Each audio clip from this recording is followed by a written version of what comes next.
Bapa kami yang di surga, kami datang di hadirat saat ini. Kami mau seperti Maria ya Tuhan, yang datang di depan kaki-Mu, mendengar suara-Mu, meninggalkan berbagai kesibukan.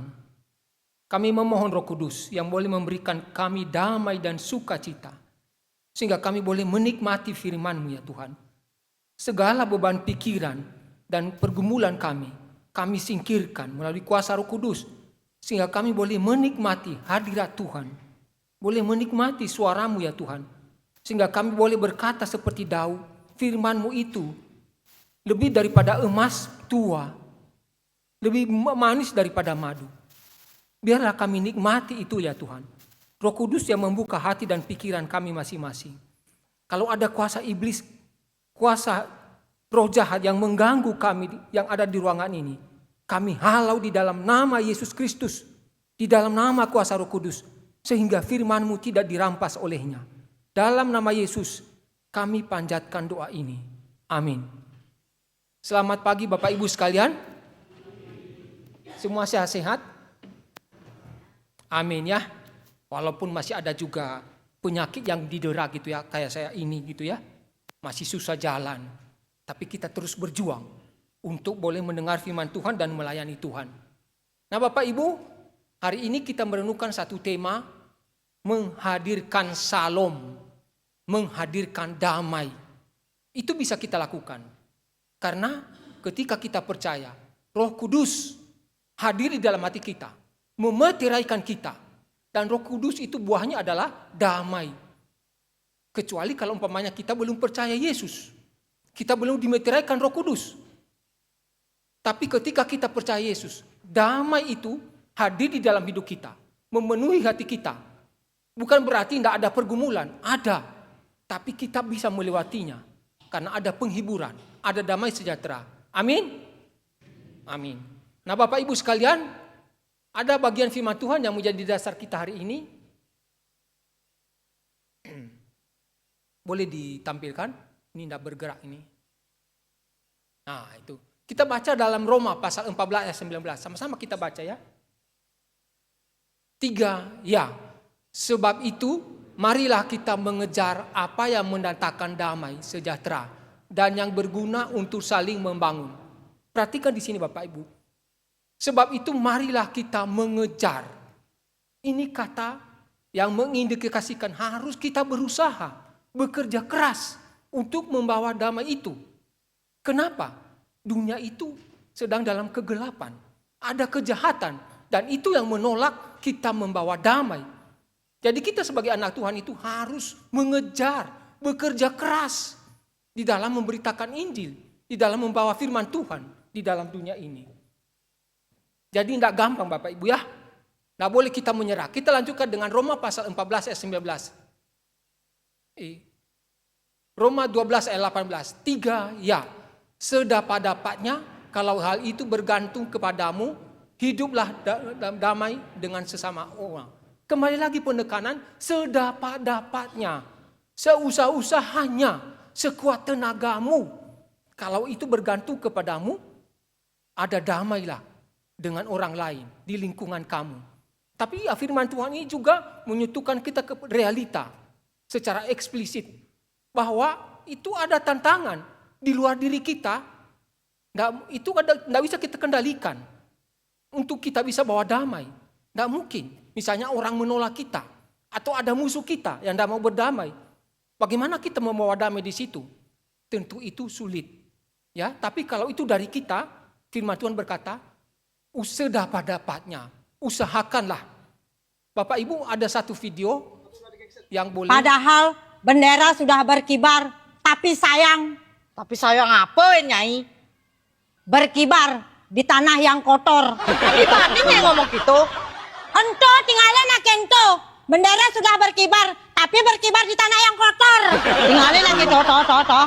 Sampah korupsi. Nih Nyai toh tinggalin ini. Mafia hukum. Korupsi 271 T. Penjara 6 tahun. Nyan baca malin kesela anake.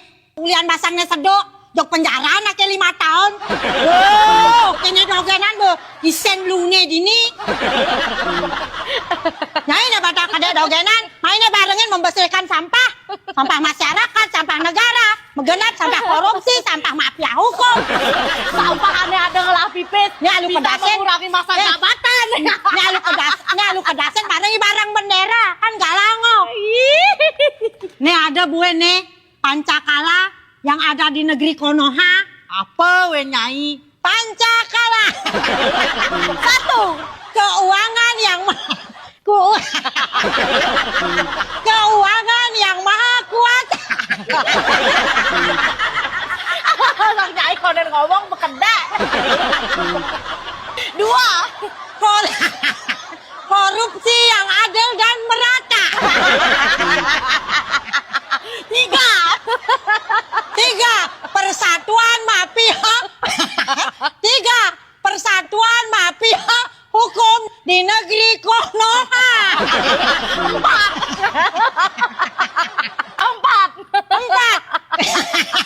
Empat, kekuasaan yang dipimpin oleh nafsu kebejatan dalam persekongkolan.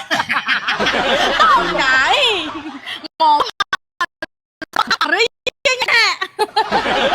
Dalam persekongkolan dan kepura-puraan. Lima, kenyamanan sosial bagi seluruh keluarga oknum penjajah. Nyai ada Den. Nyai nih, ku habis kedek dogenan. Mainnya barengan ngedasin sampah, sampah masyarakat, sampah negara, sampah menggenapan ya dini ada. Newen Seki. Apa tuh Nyai? Sampah KUHP. Apa makan gitu Nyai? Kurang uang harus penjara. Sengkete Nyai? Mengkenken. Kasih uang habis perkara. Inilah sampah di negeri Konoha.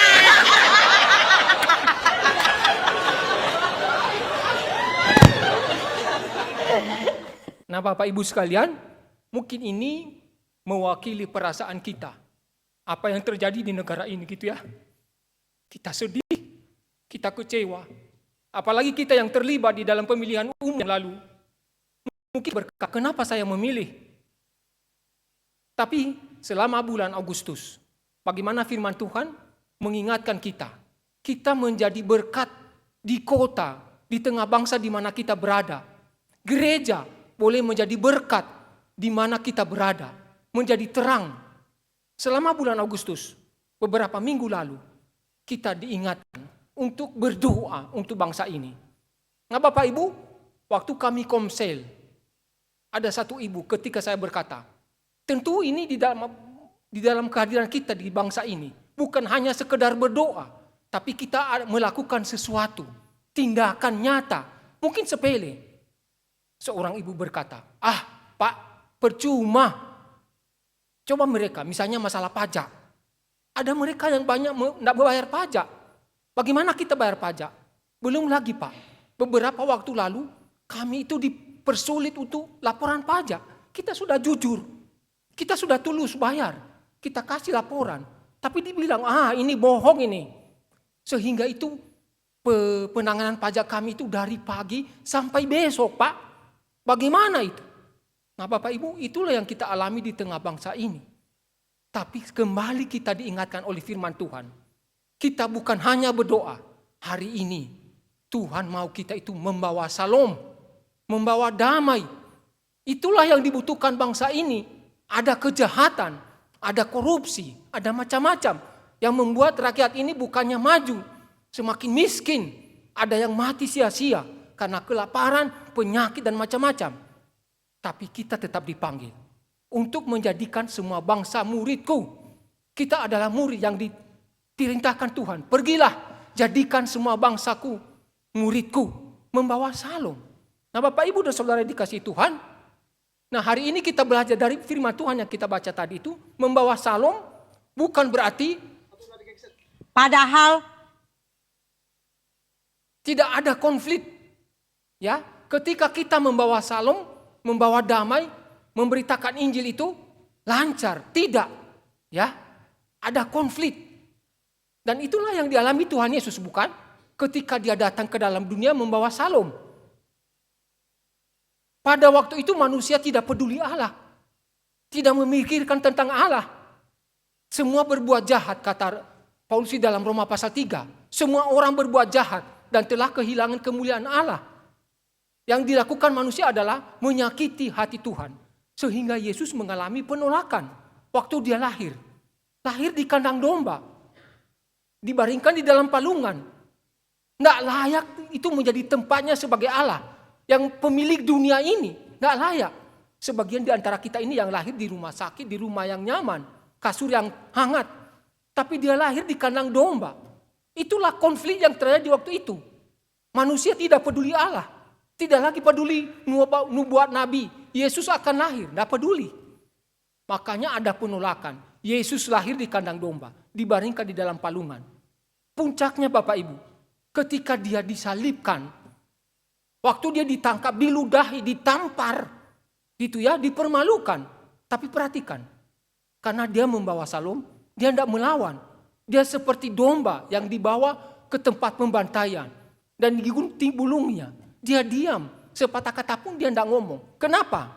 Dia bawa salom untuk engkau dan saya. Sehingga hari ini kita boleh mengalami salom itu. Dan boleh beribadah di sini. Ya. Dia mati di atas kayu salib. Sampai dia berkata, tetelestai. Sudah selesai. Artinya apa? Salom itu digenapi melalui kematiannya. Allah dan manusia damai. Dosa kita diampuni. Beres di hadapan Tuhan. Itulah salom.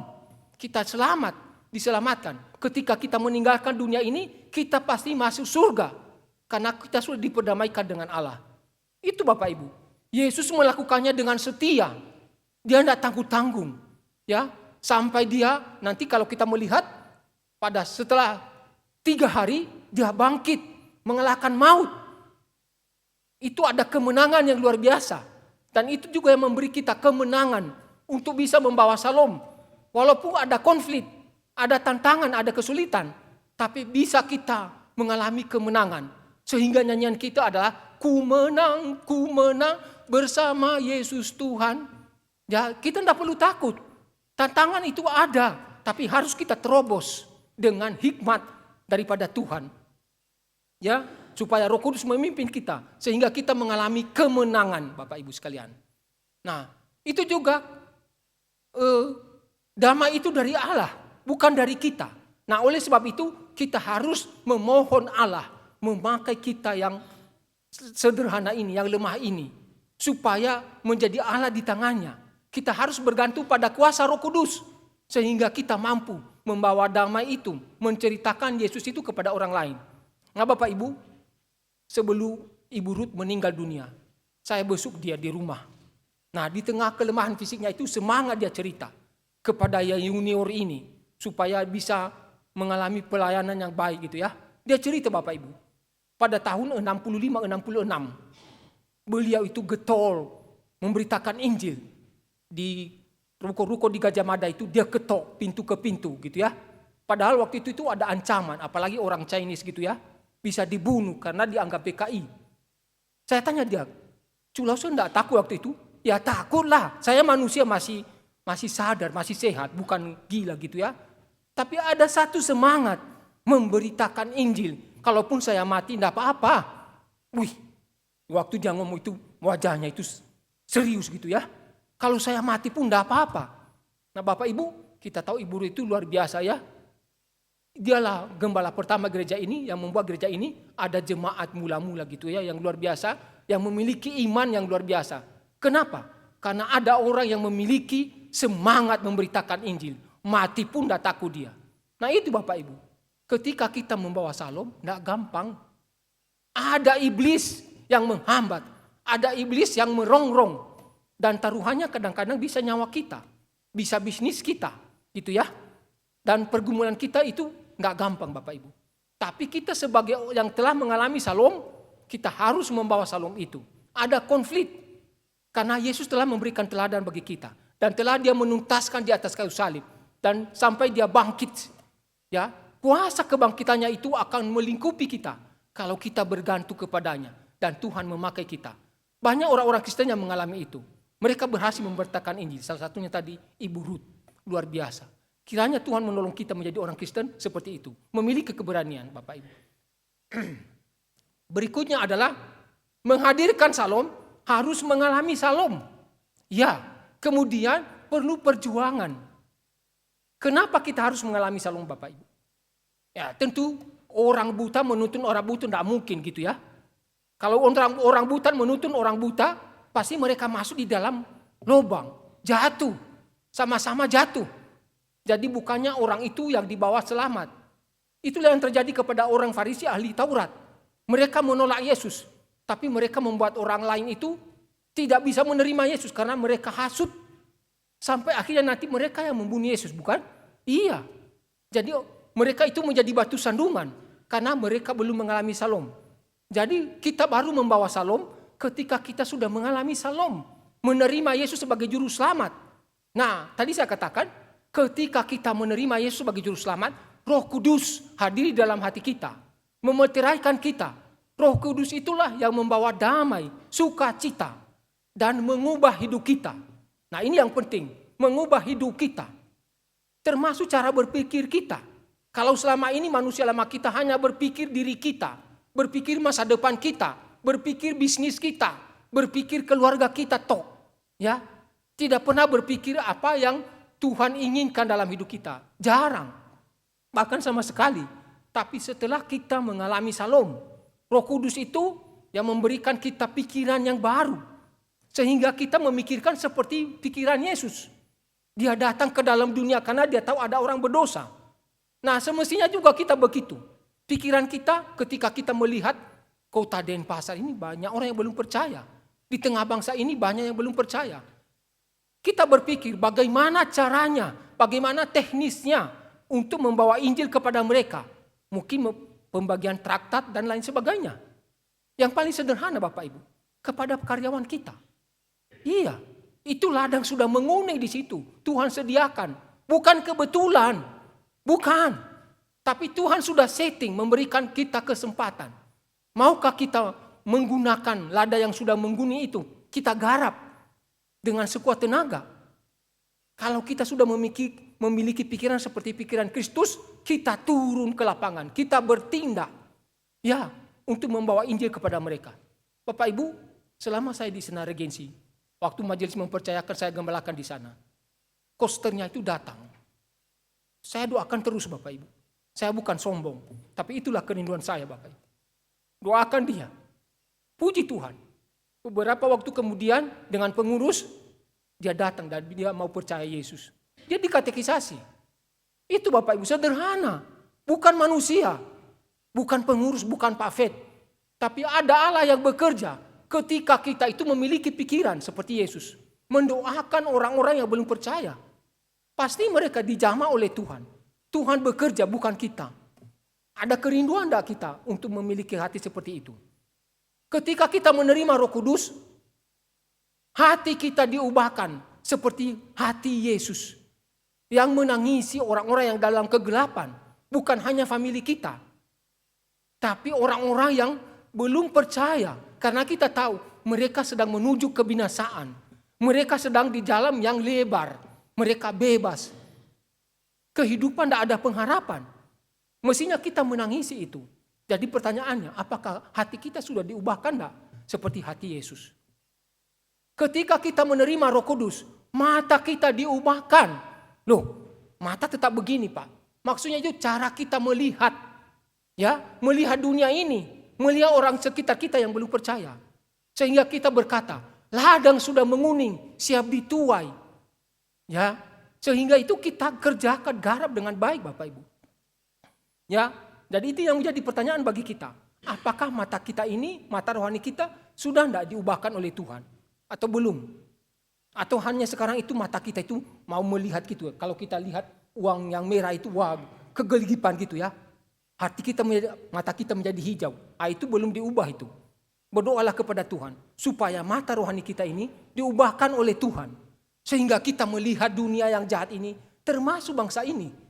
Tadi kita melihat videonya itu kecewa. Tapi kita orang Kristen beda cara melihatnya. Ini ladang sudah menguning, siap dituai. Lihatlah ladang sudah menguning, sudah siap dituai. Kuutus kau, kuutus kau. Ya, Tuhan Yesus utus kita. Bukan di tengah-tengah damai, bukan di tengah-tengah kelancaran. Justru di tengah-tengah kegelapan itulah. Karena bangsa ini membutuhkan terang. Karena bangsa ini membutuhkan damai. Famili kita membutuhkan damai. Siapa yang menyampaikan itu? Kita, engkau dan saya. Yang dipakai Tuhan yang ada di dekat situ. Bukan orang lain. Tuhan pun bisa buat batu itu untuk membawa damai. Tapi Tuhan yang memakai batu. Ada kita. Yang diciptakan segambar dengan Dia. Maukah kita membawa damai itu? Nah itu, Tuhan Yesus mengubah kita. Ketika Roh Kudus masuk di dalam hati kita, Dia ubah tangan kita.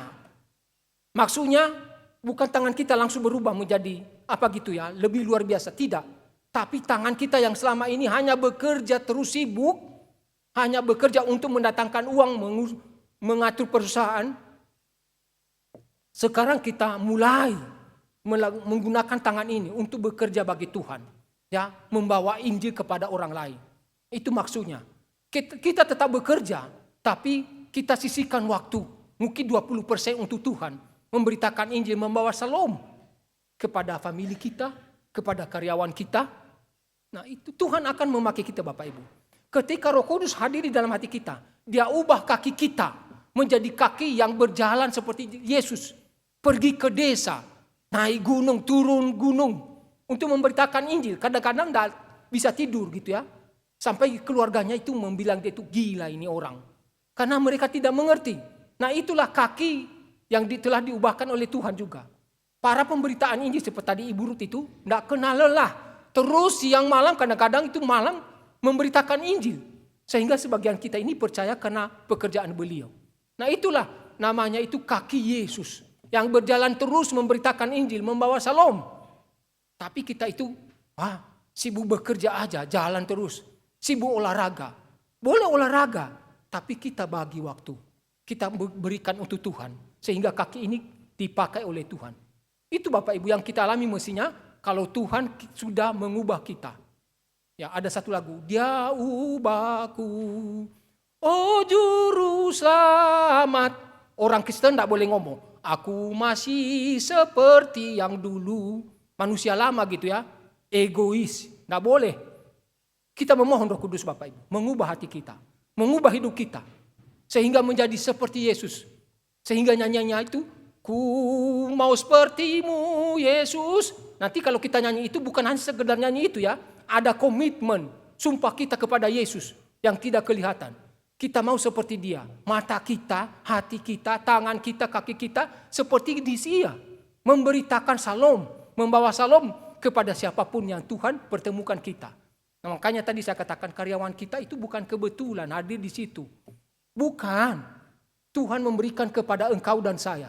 Untuk menggarap ladang yang sudah menguning itu. Hati kita tidak tergerak. Enggak. Atau kita hanya memikirkan. Wah ini karyawan saya ini menggelapkan uang. Menggelapkan laporan. Kita dendam. Kita kesal. Nah kita memohon Roh Kudus. Supaya kita melihat itu sebagai ladang sudah menguning. Siap dituai. Kita mengampuni. Karena Tuhan telah mengampuni kita kan. Itu doa Bapa kami. Ampuni kami karena kami juga harus mengampuni orang lain. Ya. Untuk kita bisa memberitakan Injil Bapak Ibu. Di dalam Roma pasal 14 ayat 19 dikatakan di sana mengejar. Berusaha. Nah Bapak Ibu tidak gampang. Kita harus berusaha. Ada tantangan, ada kesulitan. Ada tembok yang menghambat kita. Termasuk iblis. Ya, memberi kita malas, memberi kita keenggangan. Mari kita memohon Roh Kudus. Agar Roh Kudus yang mengobarkan semangat kita. Sehingga kita bisa memberitakan Injil. Kepada orang-orang yang ada di sekitar kita. Nah Bapak Ibu, salam dan realita. Nah ini perlu kita perhatikan Bapak Ibu. Ketika kita hadir di dalam gereja, ketika kita membawa salam keluar, ya ada realita yang kita hadapi. Nah kadang-kadang orang Kristen tidak terpikir ini, sehingga mereka pongah, ya gegabah, tidak hati-hati, dan membuat semangat juang mereka itu patah ketika mereka menghadapi realita ini. Realitanya apa? Ada tantangan diri sendiri, ya. Ini mengingatkan kita pada satu lagu PPK 214. Ku ada 3 musuh, ialah ku sendiri, selalu melawan Tuhan. Iya, diri kita ini dengan nafsu-nafsunya itu sering melawan Tuhan. Malas, ya, katakan sibuk, banyak macam alasan agar kita tidak membawa salom itu. Ya, kita sibuk mengerjakan pekerjaan ini. Ini di pekerjaan di perusahaan ada masalah ini, stres. Sebenarnya itu bukan alasan. Perusahaan itu milik Tuhan. Tuhan titipkan bagi kita untuk kita kelola. Hanya selama ini karena kita itu mungkin tidak ngerti ini, lalu kita itu menjadi stres. Kenapa begini-begini? Kita tidak pasrah kepada Tuhan. Kita tidak biarkan Tuhan bekerja. Jadi masalah berlalu-lalu. Tapi ketika kita carilah dahulu kerajaan Allah dan kebenarannya, yaitu apa? Memberitakan Injil. Mengatakan apa yang dikatakan oleh Tuhan. Maka semuanya itu akan ditambahkan bagimu. Masalah itu bisa selesai, Tuhan berikan jalan keluar. Dan kenapa selama ini menjadi rumit? Karena kita tidak ngeh kerajaan Allah itu. Membawa salom, kita dibiarkan Tuhan untuk mengalami kesulitan, berbagai pergumulan. Supaya mata kita kembali ke atas, melihat dia. Kaget. Iya, selama ini saya lalai. Nah Bapak Ibu, beberapa orang saya temukan itu yang mengalami sakit. Dan di akhir hidup mereka tidak bisa melayani lagi. Ada penyesalan. Waduh, kenapa dulu saya tidak melayani Tuhan waktu saya kuat? Udah terlambat Bapak Ibu. Mari Bapak Ibu, kita dipakai oleh Tuhan untuk ini. Kemudian Bapak Ibu, kalau kita melihat lagu itu lagi, ku ada 3 musuh, ialah iblis.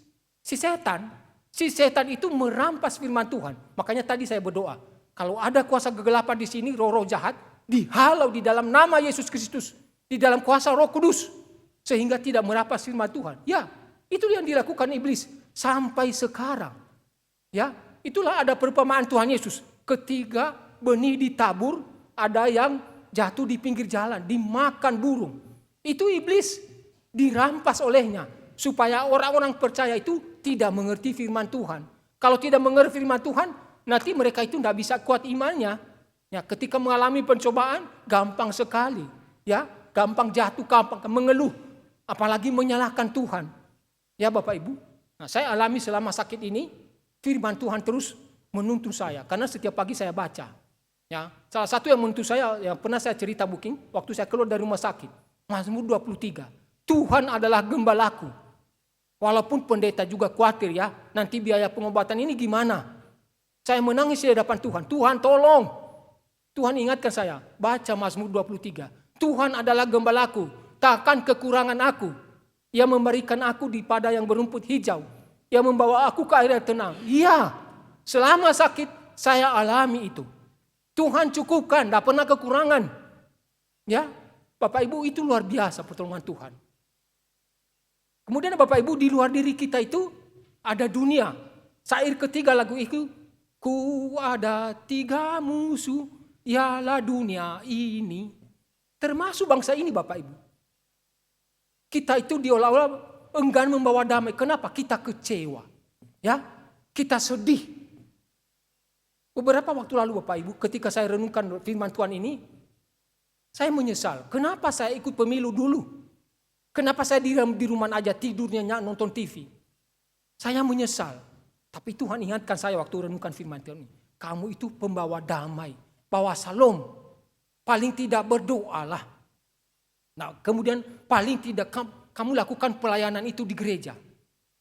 Aku bersyukur Bapak Ibu, saya bersyukur kalau majelis itu menempatkan saya di remaja. Sejak masuk GKA Sion ini dari praktek sampai saat ini, saya di remaja. Saya kerjakan di sana. Setiap kita camp itu, saya bilang sama pembicaranya, tolong calling anak-anak agar mereka dipastikan sudah menerima Yesus sebagai juru selamat. Itu yang kita lakukan selama camp Bapak Ibu. Nah, kita tahu dari sekolah minggu itu anak-anak diarahkan sudah menerima Yesus sebagai juru selamat. Melalui Kids CEE. Di remaja kita mantapkan lagi. Berulang kali. Mungkin sekian tahun mereka di remaja. Nah, salah satu di sini ada mantan remaja di sini. Masih ingat itu ya, di calling. Sudah menerima Yesus sebagai juru selamat. Nah, baru nanti pembicaranya itu doakan mereka. Itu tugas kita Bapak Ibu. Ya, ada tantangan di luar kita. Kemudian Bapak Ibu, di luar kita itu ada satu cerita yang saya lihat di Malang gitu, waktu saya kuliah di Malang. Di Erkasit malah itu Arif Margono, di depannya itu ada satu perguruan Katolik ya, suster. Gitu ya. Nah biasanya kalau hari Kamis itu sore, kita cari makan di bakso Pak Samud. Nah bakso Pak Samud itu sangat enak waktu itu, sekarang kurang. Karena waktu itu bakso Samudnya itu ada tulangnya, ada ususnya, ada kulit. Enak sekali. Bagi yang belum makan pasti ngiler ya.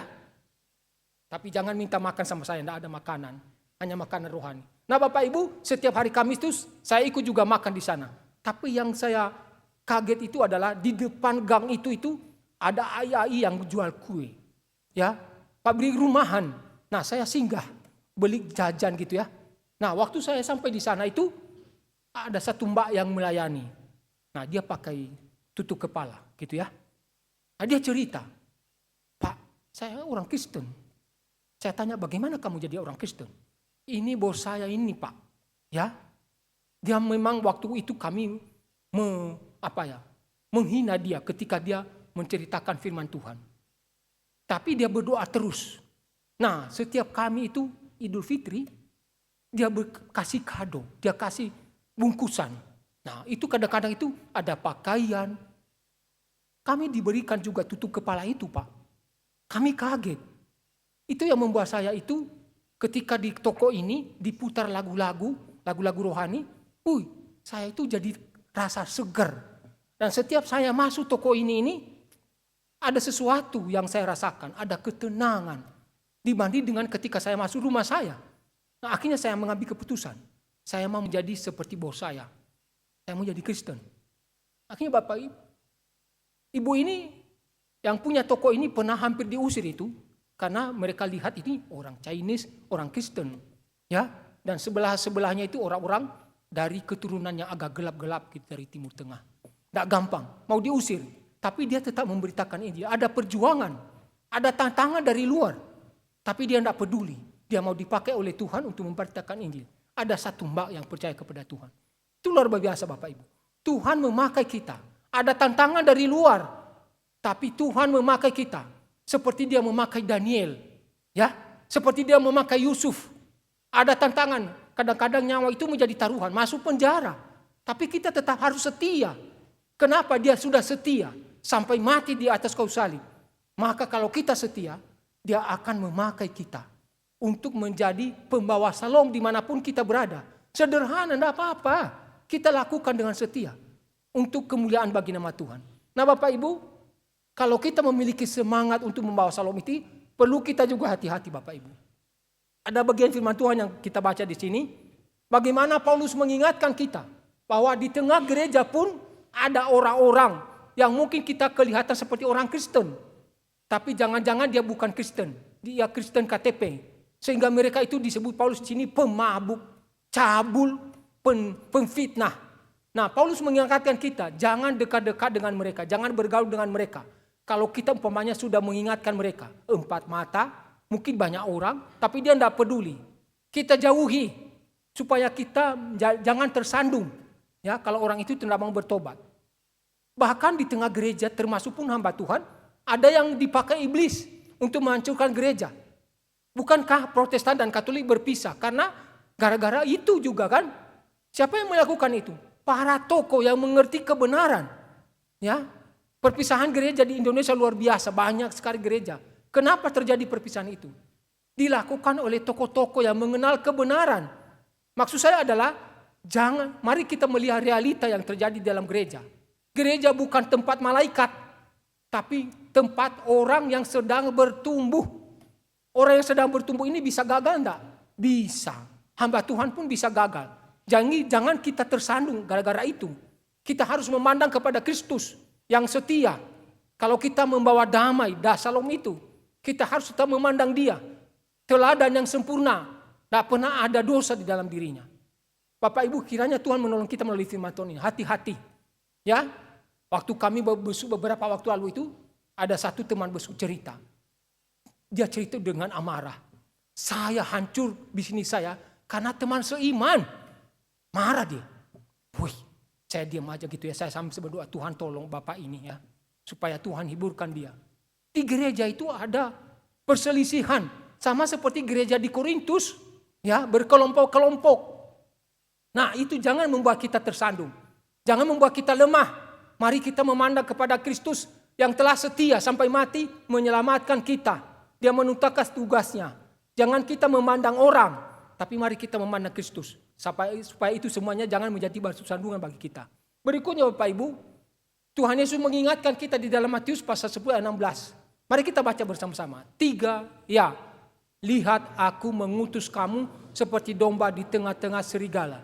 Sebab itu hendaklah kamu cerdik seperti ular dan tulus seperti merpati. Nah ini realita dunia yang Tuhan Yesus ingatkan kita.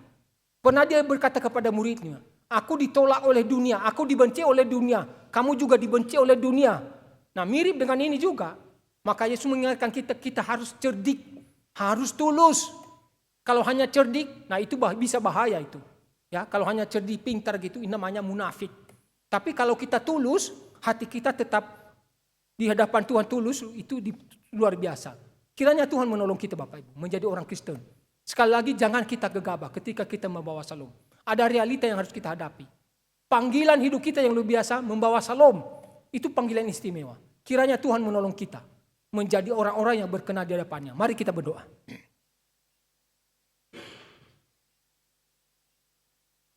Bapa kami yang di surga, terima kasih. Hari ini Engkau mengingatkan kami, arti hidup kami ya Tuhan. Arti kami diselamatkan. Kami diselamatkan bukan menikmatinya saja, tidak. Tapi Tuhan memberikan tugas mulia kepada kami. Membawa salom di tengah-tengah dunia yang penuh konflik, di mana juga dulu Engkau alami ya Tuhan. Tolong kami, supaya jangan kami terlena. Dan di akhir hidup kami karena kami belum melakukannya, kami penuh dengan penyesalan. Kami belum siap bertemu dengan Engkau ya Tuhan. Tolong kami Bapa, berikan kami semangat, Roh Kudus yang membakar semangat kami, agar kami menggunakan waktu yang ada. Hidup ini adalah kesempatan yang Tuhan berikan kepada kami untuk membawa salom itu. Kami menyerahkan kehidupan kami kelak ke dalam tangan kuasa-Mu, termasuk gereja kami ya Tuhan. Khususnya bidang misi. Biarlah Engkau gerakan kami melalui bidang misi ini, melalui ada pokok doa, ada gerakan-gerakan misi yang dilakukan, baik ke Jawa maupun di sekitar Bali ini. Supaya gereja kami sungguh membawa salom, dan kami ambil bagian di dalamnya. Terima kasih Tuhan Yesus. Di dalam nama-Mu kami memohon doa ini. Amin.